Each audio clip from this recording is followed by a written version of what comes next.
Magandang araw. Ako po si Mark Lester Niraga.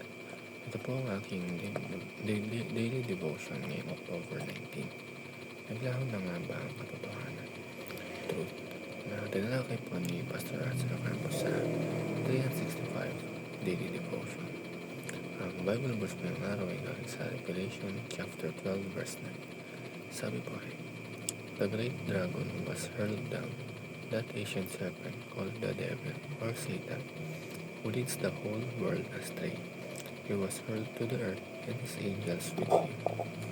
Um, Alam mo, sa panahon natin ngayon, ang hirap nang hanapin kung ano ba talaga ang totoo. Ang daming fake news, misleading posts na mga taong nagpapanggap. Minsan, hindi na natin alam kung sino o ano ang paniniwalaan natin. Pero ngayon, pinapaalalahanan sa atin ng salita ng Diyos na ang katotohanan ay hindi nawawala dahil ang katotohanan mismo ay nagmumula sa Diyos. Sabi nga sa John chapter 17 verse 17, "Thy word is true." At dito ngayon pasok ang first teaching. God defines truth. Ang Diyos mismo ang nagtatakda ng katotohanan. Hindi ito base sa opinion ng tao, sa uso o sa damdamin. Ang katotohanan ay kung anong sinasabi ng Diyos sa kanyang salita. Kung minsan, mahirap tanggapin ang katotohanan dahil sumasalamat ito sa gusto natin o sa lifestyle ng mundo. Pero kung ang Panginoon ang source ng truth, ibig sabihin, ito ang pamantayan ng tama at mali. Kaya kung gusto nating mabuhay sa katotohanan, kailangan natin ilapit ang sarili natin sa kanyang salita. Kasi doon natin makikita ang tunay na standard ng Panginoon. Pangalawa, cultures that redefine truth. Ito naman ang pinaka nakakalungkot.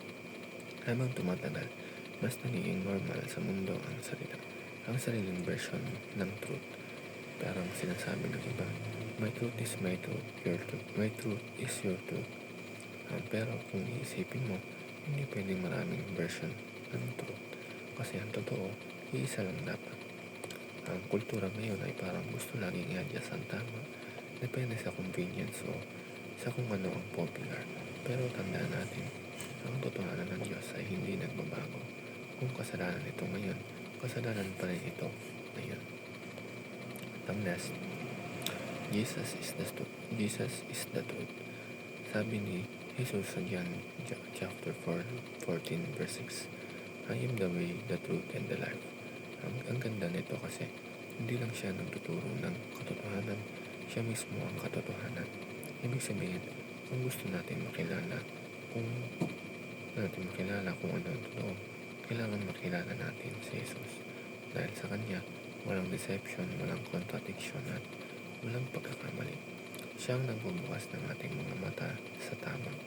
Kapag si Jesus ang sentro ng buhay natin, hindi tayo madaling malinlang ng mundo. Kasi alam natin na sa Kanya lang ang tunay na katotohanan.